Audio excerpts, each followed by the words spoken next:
Assalamualaikum warahmatullahi wabarakatuh. Selamat pagi anak-anak. Bagaimana kabar kalian hari ini? Semoga kalian tetap sehat dan tetap semangat. Hari ini kita akan belajar tema 1, subtema 4, pembelajaran 1 dengan tema hidup rukun di masyarakat.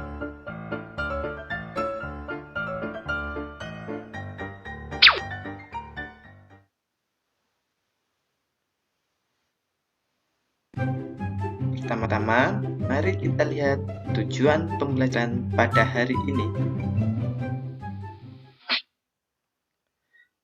Tujuan pembelajaran hari ini adalah yang pertama, kamu dapat menyebutkan kalimat penolakan dalam teks cerita dengan bahasa yang santun.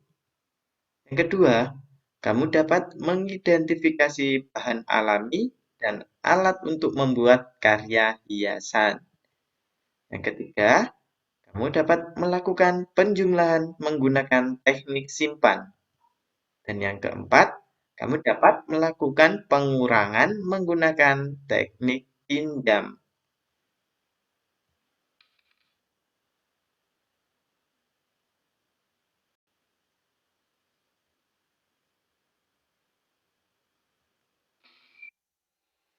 Dari pembelajaran pada hari ini, hidup rukun di masyarakat.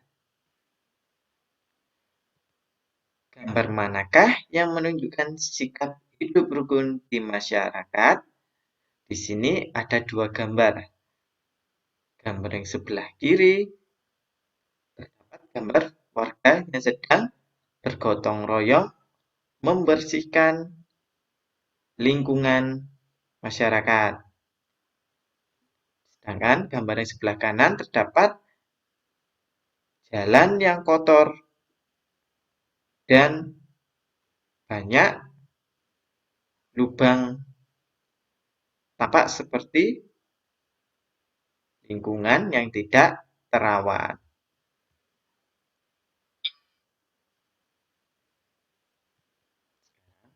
Apakah masyarakat di sekitar rumah Udin selalu rukun?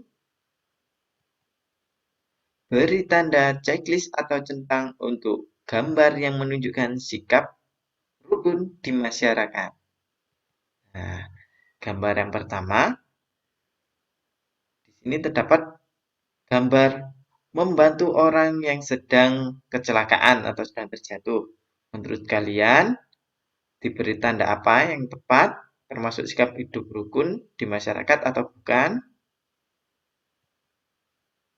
Ya, membantu orang yang sedang kecelakaan termasuk sikap rukun di masyarakat.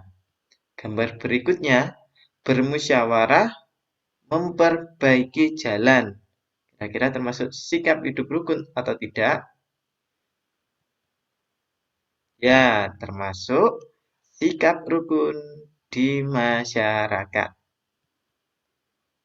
Yang ketiga, gambar kerja bakti memperbaiki jalan secara bersama-sama. Apakah termasuk sikap rukun?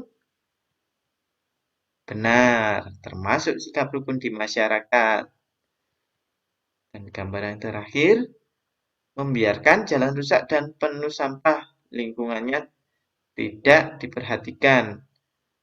Kira-kira termasuk sikap rukun atau bukan di masyarakat? Ya, bukan termasuk sikap rukun karena mereka tidak peduli dengan lingkungan yang mereka tinggali. Mereka sibuk dengan kepentingannya sendiri-sendiri.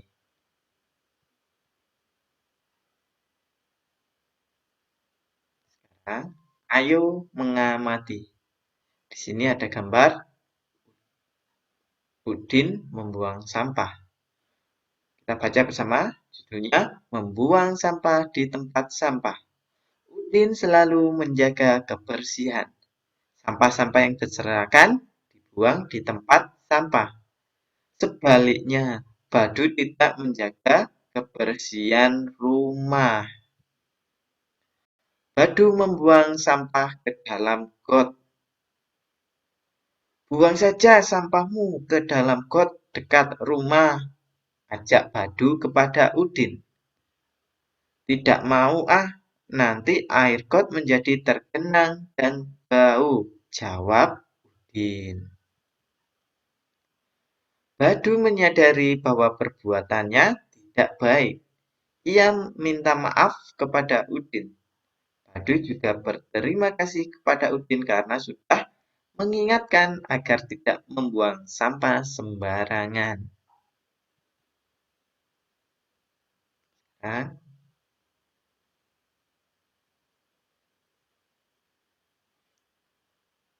Udin menolak ajakan Badu untuk membuang sampah ke got. Sebutkan penolakan Udin tersebut. Pernahkah kamu menolak ajakan temanmu? Ayo, sekarang kalian berlatih. Tuliskan kalimat penolakanmu kepada teman. Ya, kalimat penolakan seperti yang pada bacaan tadi. Coba kalian sebutkan kalimat penolakan yang dilakukan Udin ketika menolak ajakan Badu. Kalian lihat di buku kalian. Apakah kalian sudah menemukan kalimat penolakan Udin yang diucapkan pada Badu? Tidak mau ah. Nanti air got menjadi tergenang dan bau. Ya, itu adalah kalimat penolakan yang diucapkan Udin ketika diajak Badu untuk membuang sampah di got dekat rumahnya. Sekarang, yuk kita mengamati. Amatilah gambar di bawah ini. Urutkan gambar di bawah ini sehingga menjadi sebuah cerita. Di sini terdapat 3 gambar dan masing-masing gambar terdapat pembicaraan antara Udin dan Badu. Kira-kira bagaimana urutan yang sesuai? Kita baca bersama-sama terlebih dahulu. Dimulai dari yang sebelah kiri. Tidak apa-apa, Din. Ayo buang sampah di got agar lebih dekat dan mudah. Gambar yang kemudian, yang sebelah kanan sendiri. Aku tidak mau, Badu. Kita harus menjaga kebersihan lingkungan. Yang bawah sendiri. Terima kasih, Udin. Kamu sudah mengingatkan aku. Menurut kalian, bagaimana urutan yang sesuai? Manakah gambar yang nomor 1? Ya, gambar yang nomor 1 adalah ketika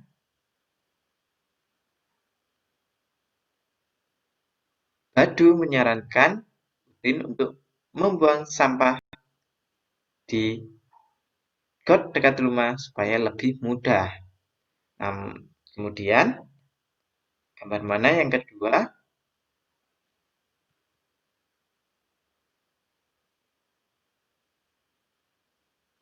Ya, aku tidak mau, Badu.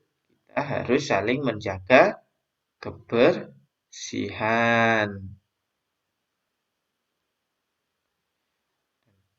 Terakhir berarti, terima kasih Udin, kamu sudah mengingatkan aku. Inilah urutannya.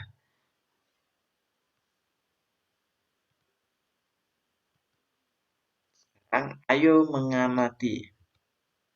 Rumah Udin bersih dan nyaman. Udin, Edo, dan Siti membuat prakarya di rumah Edo. Mereka membuat prakarya dengan bahan yang berbeda. Kita lihat, pasangkan hasil karya dengan bahan dan peralatan yang sesuai.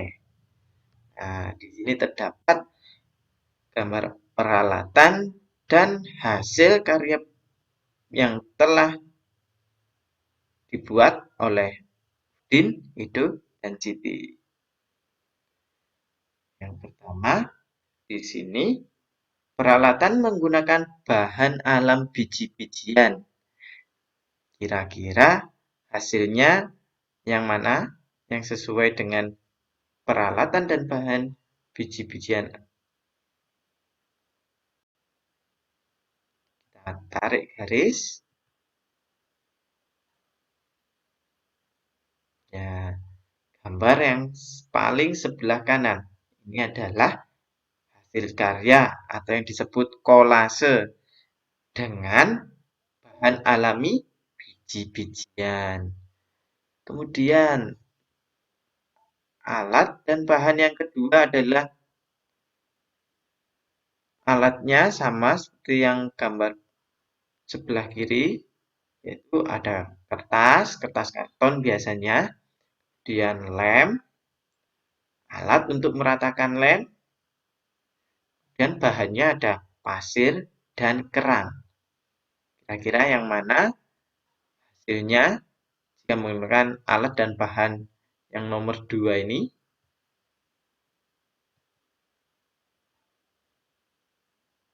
Nah, di sini hasilnya adalah yang ini, yaitu ada gambar UFO yang dihias menggunakan pasir pantai dan kerang. Berarti yang terakhir, yang ini menggunakan bahan alami daun kering adalah gambar yang paling sebelah kiri. Ini ada gambar ikan, kemudian dihiasi oleh daun-daun kering.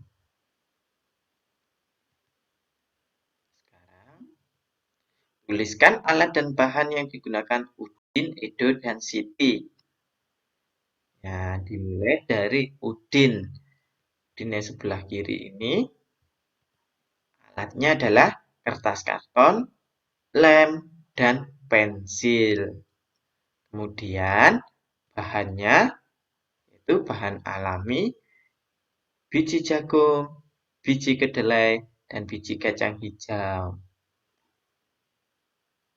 Untuk peralatan Siti, alat yang digunakan Siti sama kertas karton, lem, dan pensil.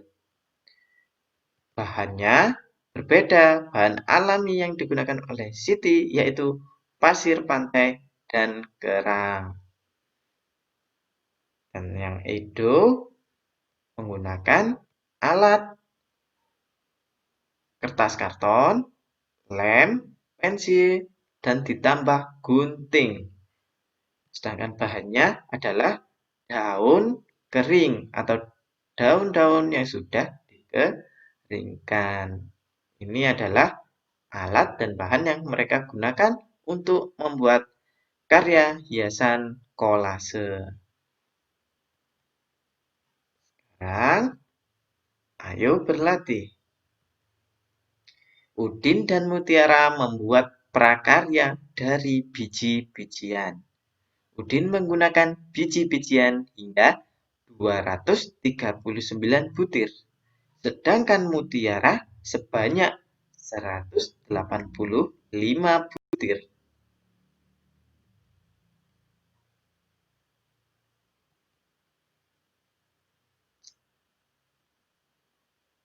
Banyak biji-bijian dapat digambarkan dengan kubus satuan.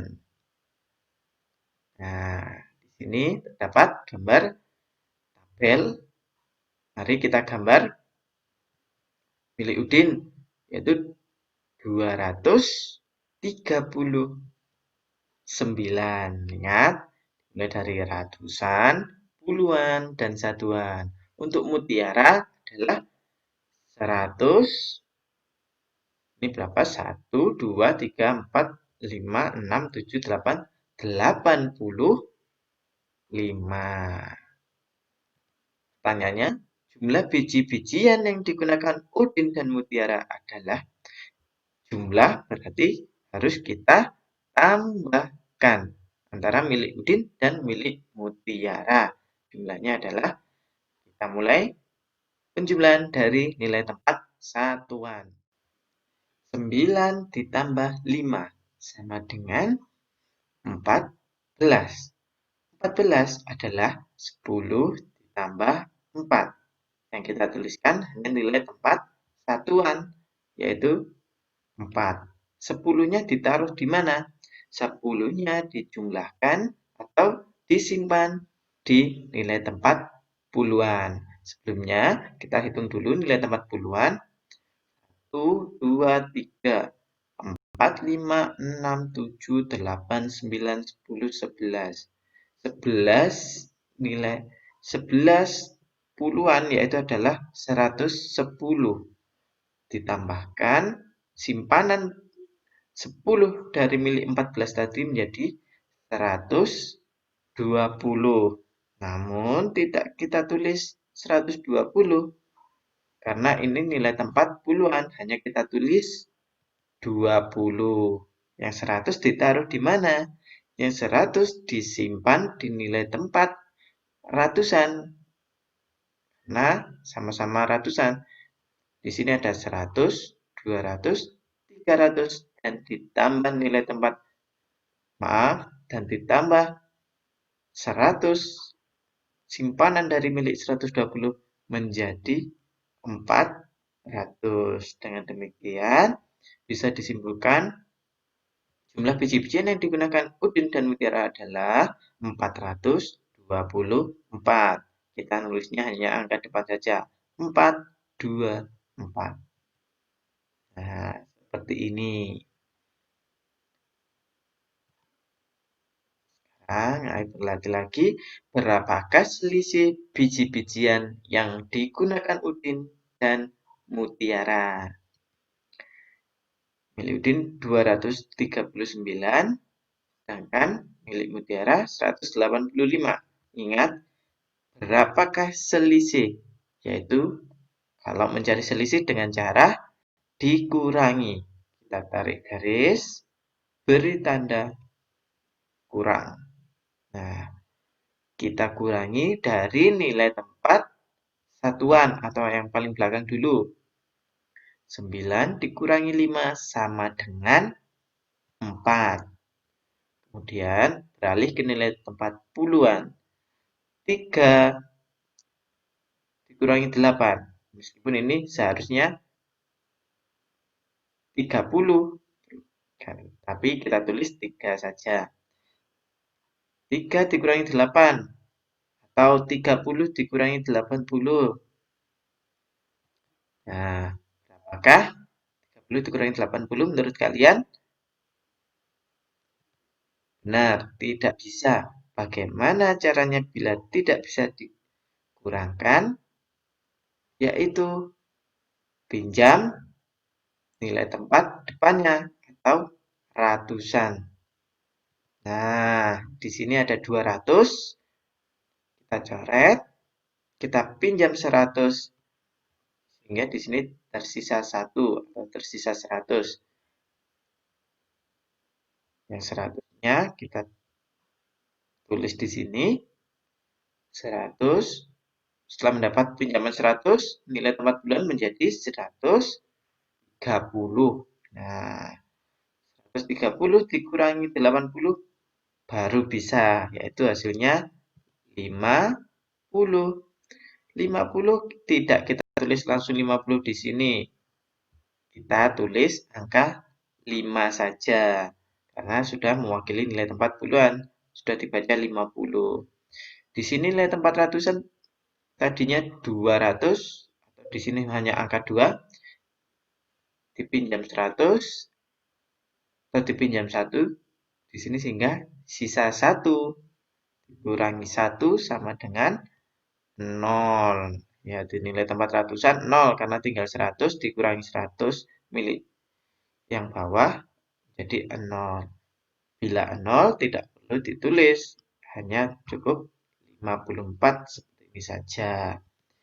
Jadi selisih biji-bijian yang digunakan Udin dan Mutiara adalah 54.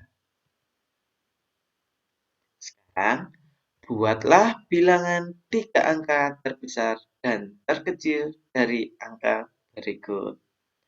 Nah, kalian perhatikan buku paket milik kalian. Di sini ada tabel nomor 1, 2, 3, 4, dan 5. Kemudian di kolom berikutnya ada angka 1, 2, 3, angka 1, 3, 4, dan seterusnya. Di kolom berikutnya lagi ada bilangan terkecil. Dan di kolom yang paling kanan ada bilangan terbesar. Bagaimana maksudnya dari pertanyaan ini adalah kita harus membuat bilangan 3 angka terbesar dan terkecil. Contoh, nomor 1. Di sini ada angka 1, 2, 3. Bilangan terkecil adalah 123. 123 adalah kumpulan dari angka 1, 2, 3 ini. Yaitu dipilih dari angka yang paling kecil terlebih dahulu, yaitu 1. Kemudian diikuti oleh 2 dan 3. Bila digabung menjadi 123. Bagaimana dengan bilangan terbesar? Bilangan terbesar adalah bilangan yang dimulai dari angka paling besar. Di sini adalah angka 3. Kemudian diikuti oleh 2 dan yang terakhir angka 1 sehingga tinggal dibalik saja. 321. Jadi angka 1, 2, dan 3 bisa dijadikan bilangan terkecil 123 dan bila dijadikan bilangan terbesar adalah 321. Mari kita coba mengerjakan nomor 2 sampai dengan nomor 5. Nomor 2 ada angka 1, 3, dan 4. Bilangan terkecilnya adalah 134. Ya, tetap sesuai urutan 1, 3, 4. Bilangan terbesar kita urutkan dari angka yang paling besar yang berada pada nomor 2. Angka paling besar adalah 4. Kemudian diikuti oleh angka 3 dan yang terakhir 1. Jadi kita tulis 431 atau dibaca 431. Apakah kalian sudah mengerti maksudnya? Jika kalian sudah mengerti, mari kita lanjutkan nomor 3. Bilangan terkecilnya adalah angka paling kecil adalah 2, kemudian diikuti 3, dan yang paling besar adalah 4. Berarti 234. Sedangkan bilangan terbesar, yaitu angka terbesar di nomor 3 adalah angka 4, diikuti 3 dan 2. Tinggal kita balik saja bilangan terkecilnya. 432. Nomor 4, 135. Bilangan terkecilnya 135. Bilangan terbesarnya tinggal kita balik dari belakang. 531. Kemudian, dan yang nomor 5, angka 235 adalah bilangan terkecil. Bilangan terbesarnya tinggal kita balik, yaitu 532. Seperti itu. Tugas berikutnya adalah menentukan jumlah dan selisih untuk nomor 1, 2, 3, dan 4 hingga nomor 5. Jika mencari jumlahnya adalah dengan cara dijumlahkan. Dan bila mencari selisih adalah dikurangkan. Ingat, jika dikurangkan adalah cari bilangan terbesar, baru dikurangi bilangan terkecil, baru bisa ketemu selisihnya.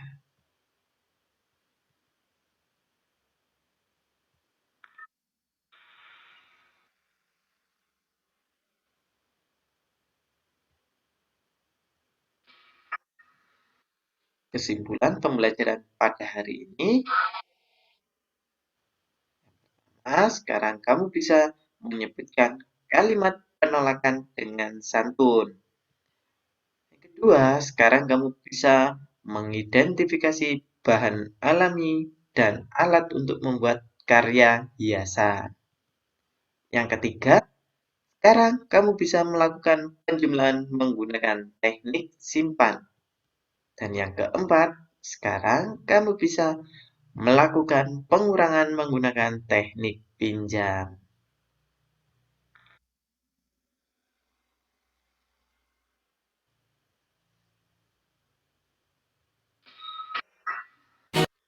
Pesan moral pembelajaran pada hari ini, menolak dengan Kata yang sopan dapat menjaga kerukunan. Sekian pembelajaran hari ini. Sampai jumpa pada pembelajaran berikutnya.